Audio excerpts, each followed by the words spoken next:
Hey guys, today's topic is the ignition system of the Porsche 911 as it was used in the mid 70s in the 2.7 liter engines. I will mainly be talking about the interrupter because that's the part of the system that creates the most problems.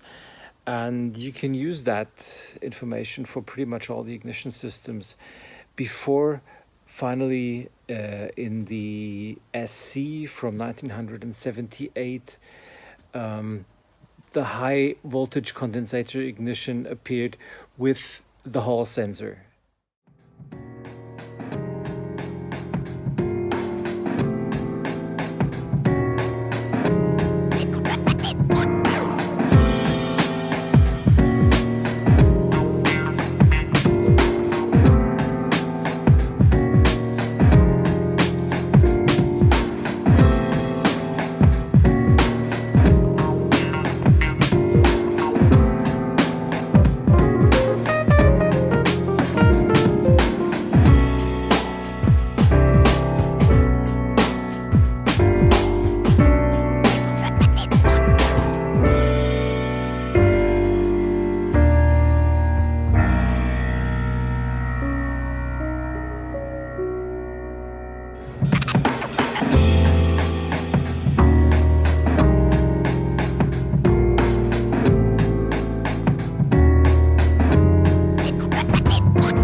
durch. Ich weiß nicht, ob man das auf dem Film einigermaßen spüren kann, was da passiert, aber es ist immens. 4,5, 5, 5,5, 6, dritter. Weiter. Hey!